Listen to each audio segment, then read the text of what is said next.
You've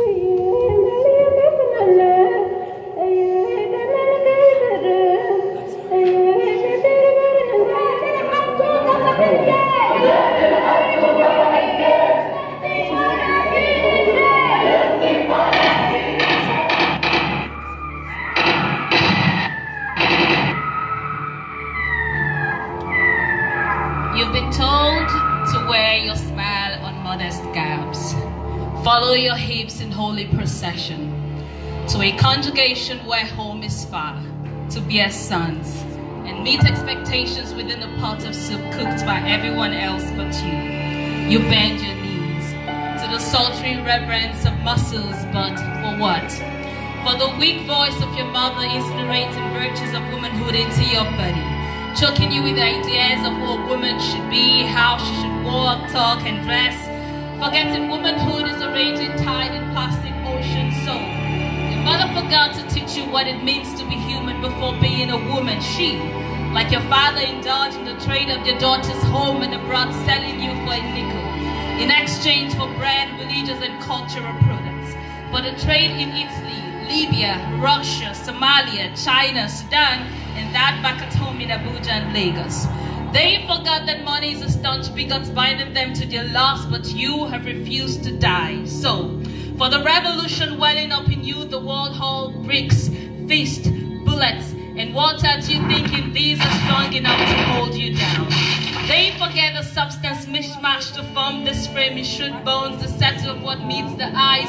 You are a frozen lake towering for spring, riding on every punch to shush, shot, and twist your voice into a muttering thunder of silence. History has taught you how to ride on the wings of another kind of women who remind you that you were more than the fragile fragments of bones cloaked in ebon skin, showing you passivities in weakness, in strength, defiance to every chauvinist blow, helping you remember Queen Nzinga of Angola, who understood human rights as women's rights, that a black skin isn't inferior on the table of economic negotiations with white lords, and that battlefields were in the predestined rights of men alone.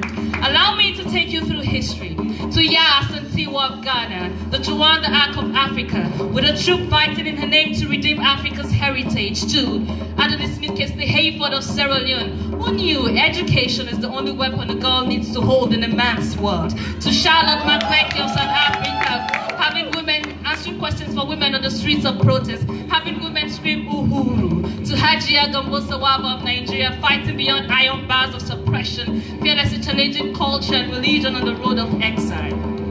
Should we not remember who the Sarawi of Egypt, for teaching us that a piece of cloth cannot measure a woman's worth? History has taught you that feminism isn't unsexy. Take a clue from Margaret Echo, see what elegance looks like when a woman wears an Afropolitan heart.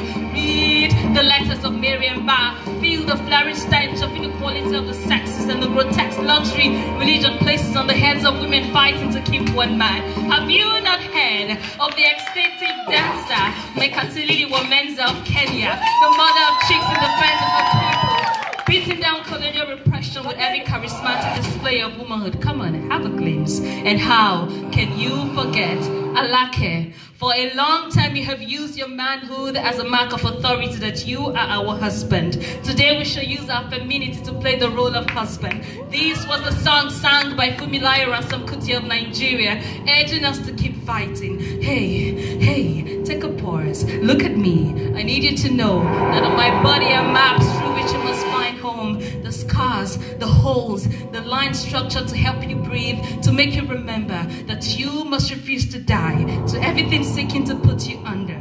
You are unconquerable because you are a woman, and feminism isn't a borrowed culture, neither is it an African. And beyond human's right, it is woman's right. Thank you.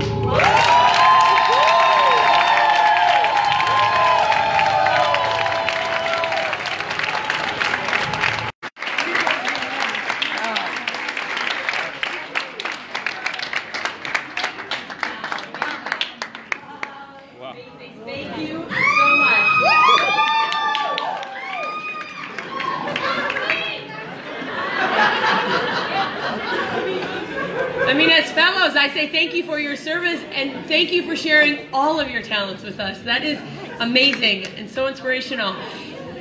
And that it's a great lead into our next, is when we're talking about sharing and the giving and what it means to be part of this community.